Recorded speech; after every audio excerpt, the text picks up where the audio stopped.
যে আমরা বিয়ের আগে বউ দেখতে পাই, বউ তো দেখতে পাই আবার বউয়ের মোবাইল নাম্বার পেয়ে যায়।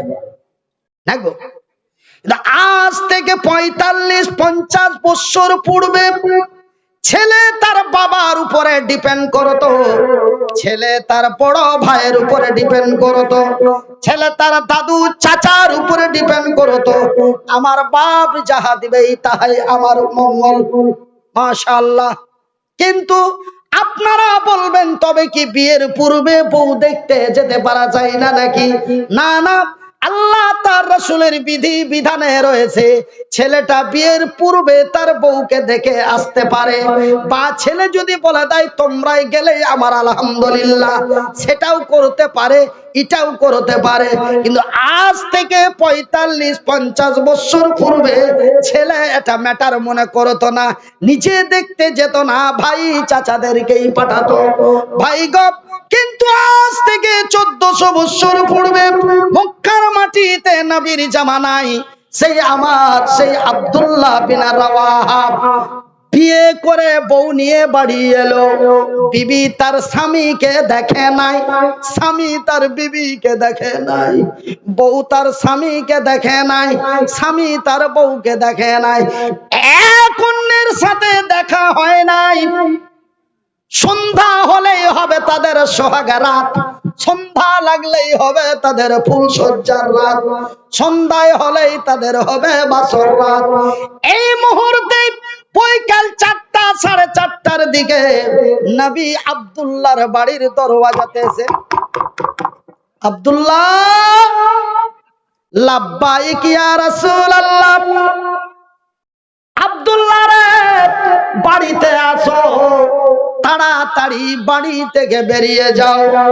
ভাই গো, আমার নবী রাহমাতুল লিল আলামিন, ইসলাম লা ইকরাহা ফিদ্দীন, इस्लाम कभी जबरदस्त नहीं है और इस्लाम कभी जबरदस्त नहीं हो सकता। भाई गो, আব্দুল্লাহ যদি একটু ইশারাতান নবীকে বলতেন, ইয়া রাসূলুল্লাহ, নবী গো আপনি জানেন কি জানেন না, আমি নতুন বিয়ে করে আজকে বউ নিয়ে এসেছি, আগামী কালকে জয়েন করলে কি চলবে না? এমন ছোট্ট একটি দরখাস্ত যদি আব্দুল্লাহ নবীর কাছে করতেন, আমার রাসূল একবারের মতো তারে দ্বিতীয়বার আর ডাকতেন না। কিন্তু না না, আব্দুল্লাহ বিন রাওয়াহা যখনই নবী এমন শব্দ ব্যবহার করে দিলেন, আব্দুল্লাহ রে তুমি তাড়াতাড়ি রেডি হয়ে তোমার সরঞ্জাম নিয়ে তুমি বাড়ি থেকে বেরিয়ে পড়ো, আমি রাসূল তোমারে কমান্ডারের দায়িত্ব দিয়েছি, আমি তোমারে সেনাপতির দায়িত্ব দিয়েছি, ওই মৌতার প্রান্তে তোমারে কমান্ডারের দায়িত্ব দিয়েছি। আব্দুল্লাহ বিন রাওয়াহা নবীর কথাটি শুনে 1 মিনিট লেট করলেন না, হাতে নিলেন ঢাল, হাতে নিলেন তরোয়াল, ব্যাগ ঝোলা পিছে লটকে নিয়ে উল্টো পিঠ দিয়ে বাড়ি থেকে বেরিয়ে যাচ্ছে।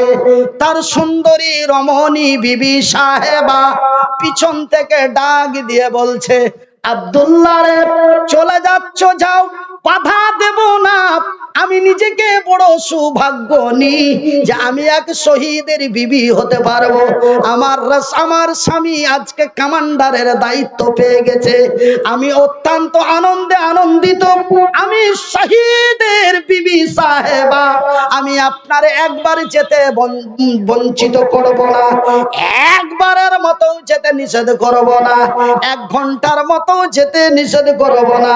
ওগো স্বামী যান, বিদায় কালে একটু চেহারাটা দেখা যাবে না, আমি তোকে বাধা দিব না, তোর কাছে 10 মিনিটও সময় নেব না, খালি টুকি বেড়া সালামটা দিয়ে যেতে পারবি না, তোর মুখখান একটু দেখতুম, আর আমি আল্লাহর কাছে শুকরিয়া আদায় করতুম যে কি আমি শহীদের বিবি সাহেবা। কেন? তুমি তো শহীদ হতে যাচ্ছ লড়াইয়ের ময়দানে, সততার বিজয় করার জন্য। স্বামী তার উত্তরের জবাব দিয়ে বলেন, আরে বিবি সাহেবা, রে আমার সুন্দরী রমণী, আমি তোমার সাথে দেখা করতে পারি না। কেন গো স্বামী জান? বলে বিবি রে, তোমার সাথে দেখা করতে যে যদি তোমার সুন্দরী রমণী টকটকে ঝলঝলে চকচকে চোখগুলি দেখে, মুখখানা দেখে, তোমার পাতলা পাতলা ঠোঁটগুলি দেখে যদি আমার মনে ভালোবাসা এসে যায়, যদি তোমার মুচকি হাসিতে প্রেমে পড়ে যায়, বিবি রে, যদি আমি তোর মহব্বতে পড়ে যাই, যদি তোমার ভালোবাসায় পড়ে যাই, আমি আব্দুল্লাহ যেতে পারবো না। আমার রাসূল আমারে খুঁজবে, আমার আব্দুল্লাহ কই, আমার আব্দুল্লাহ কই। না রে বিবি না, আমি তোমার সাথে দেখা করতে পারি না। বিবি উত্তরের জবাব দিয়ে বলে, গো স্বামী জান আব্দুল্লাহ, আল্লাহর কসম দিয়ে বলি, সৃষ্টিকর্তার কসম দিয়ে বলি, আমি তোমারে কোনো প্রেম নিবেদন করব না, আমি তোরে কোনো মুচকি হাসি দেব না, আমি তোরে প্রেমের জালে ফেলবো না। বিবি রে, ওগো স্বামী জান, আমি একটু তোমার চেহারাটা দেখতে চাই, যেন কাল কিয়ামতের দিন। কোন দিন? কোন দিন? আমার বিবি আমাকে বিদায় দেয় 2 দিনের জন্য। আমাকে যেমন কালকে বিদায় দিয়ে দিবে 16 তারিখের মতো,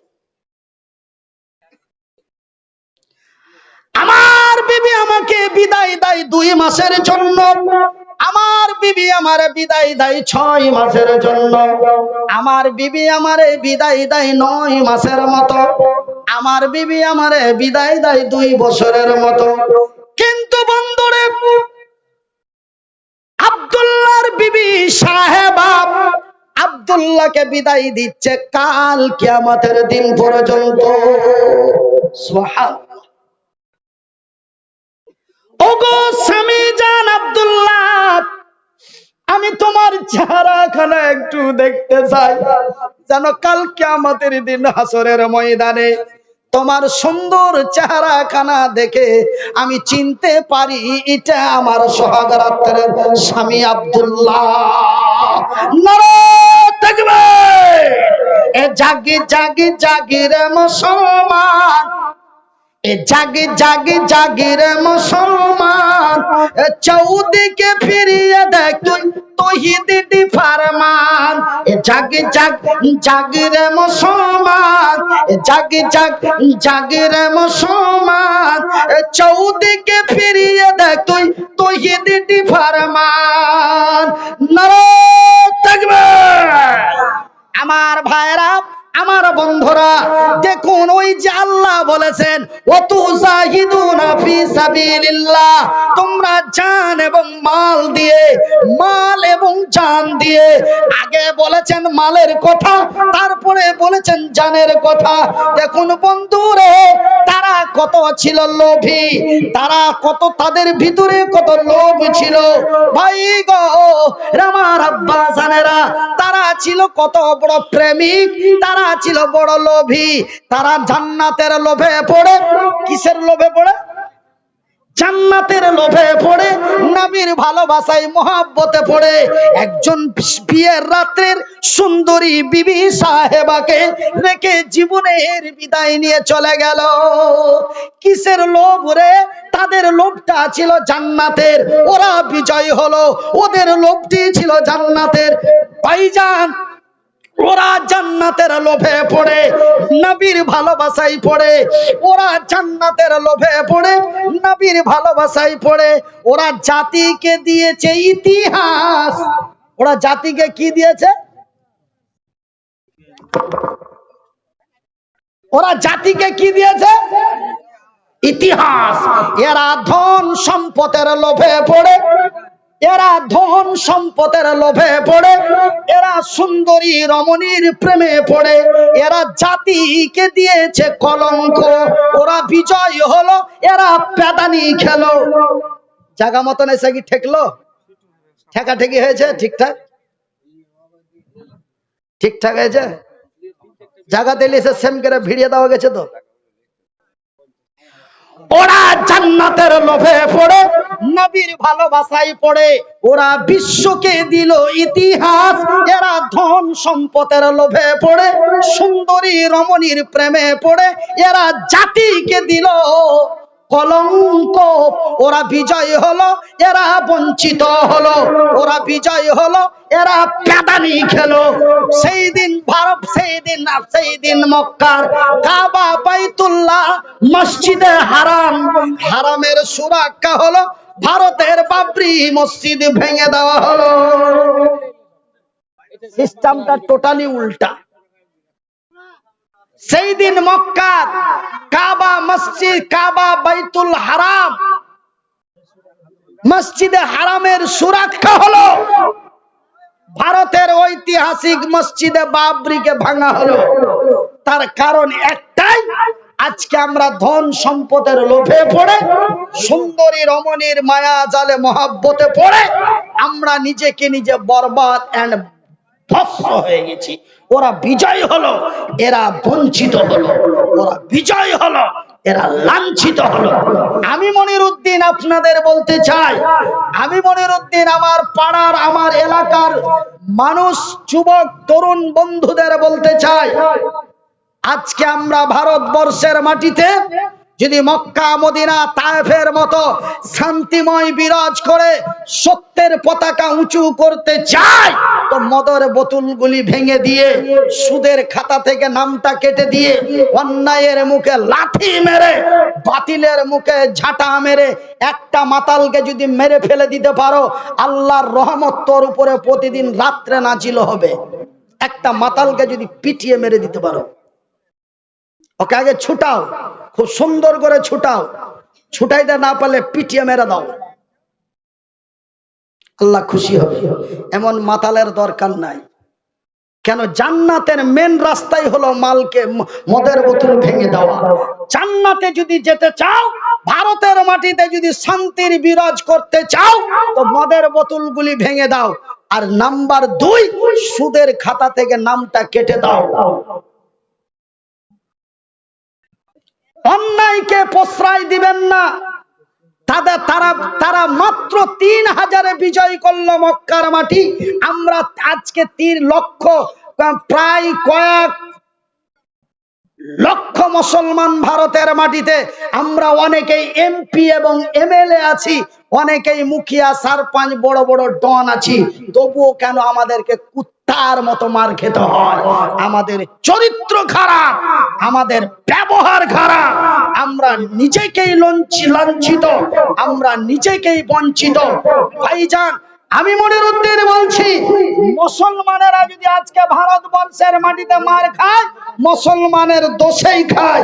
তার কারণটা হলো, ভাইজান, আমেরিকা থেকে নিয়ে লন্ডন পর্যন্ত, জাপান থেকে নিয়ে কুয়েত পর্যন্ত, ভারত থেকে নিয়ে পাকিস্তান পর্যন্ত, হিন্দু, জৈন, বৌদ্ধ, খ্রিস্টান, ইহুদি, নাসারা, এমন কোন জাতি ধর্ম কোরআনের উপরে আঙ্গুল তুলতে পারেনি।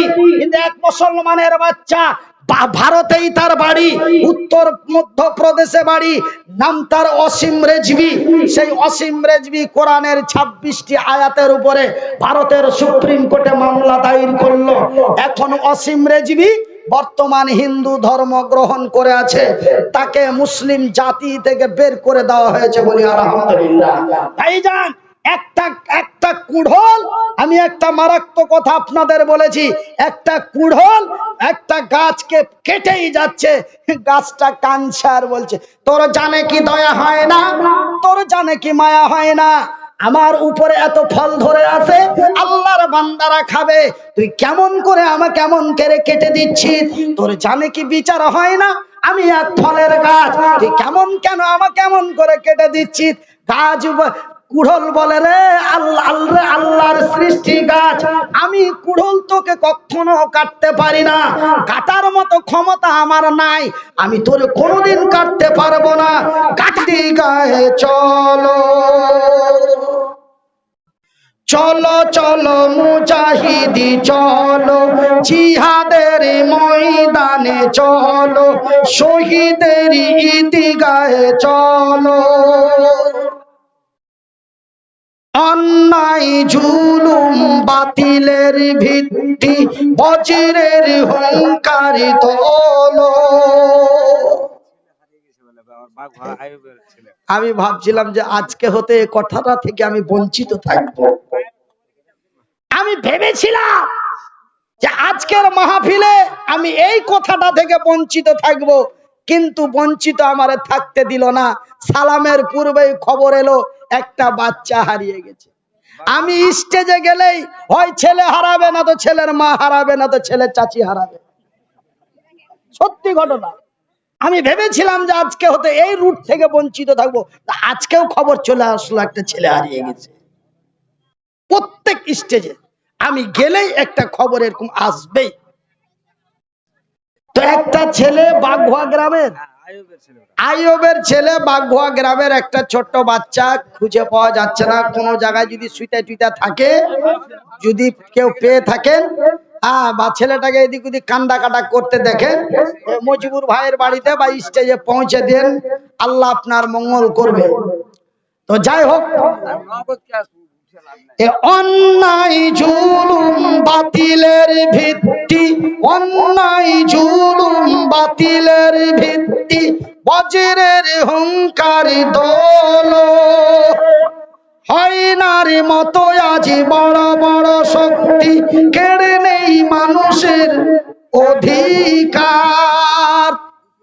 দিগান্তে আজ শোনো শোনো, দিগান্তে আজ শোনো শোনো, ওই মুসলমানের কান্না। রোগে সোগে অনাহারে দু মুঠো অন্ন, এতটুকু ভালায় পায় না। পথে পথে পড়ে আছে অসহায়, সমাজের ওরাজন কেউ নাই। পথে পথে পড়ে আছে অসহায়, সমাজের ওরাজন কেউ নাই। ওই সব মানুষের মুক্তির জন্য, ওই সব মানুষের মুক্তির জন্য জিহাদের ময়দানে চলো। ভালো থাকুন, সুখে থাকুন, সুস্থ থাকুন, এই আশা কামনা করে আমি আপনাদের কাছ থেকে বিদায় নিচ্ছি। আল ইসলাম জিন্দাবাদ। আসসালামু আলাইকুম ওয়া রাহমাতুল্লাহি ওয়া বারাকাতুহু। তো ভাইজি, মানে আমি জালসা করতে লেগে আগে মুলবিরা তো হার পাছে লেগেছিল, এখন কিন্তু ভাই মোদির লোকেরা পাছে লেগেছে। তো মোদির লোকেরা পাছে লেগেছে। এখন ভারতের 86টা দুশ্মন আছে। मोदी विरोधी हिंदुत्व दुश्मन 86 है।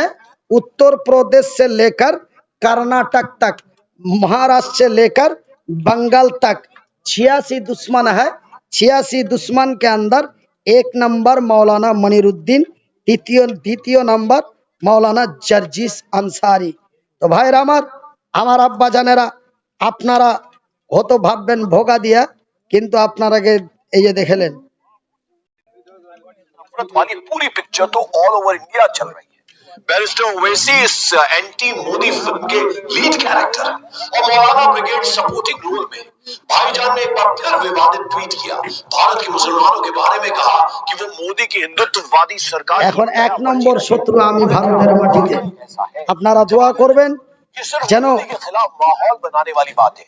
माहौल सिर्फ मोदी के सियासी विरोधी नहीं बना रहे, ये लिस्ट बहुत लंबी है। बंगाल से लेकर उत्तर प्रदेश तक, दिल्ली से लेकर महाराष्ट्र तक पिछले एक हफ्ते में मोदी विरोधी इकोसिस्टम में कई प्रयोगशालाएं खुली हैं और हर प्रयोगशाला में जबरदस्त हिंदू मुसलमान हो रहा है।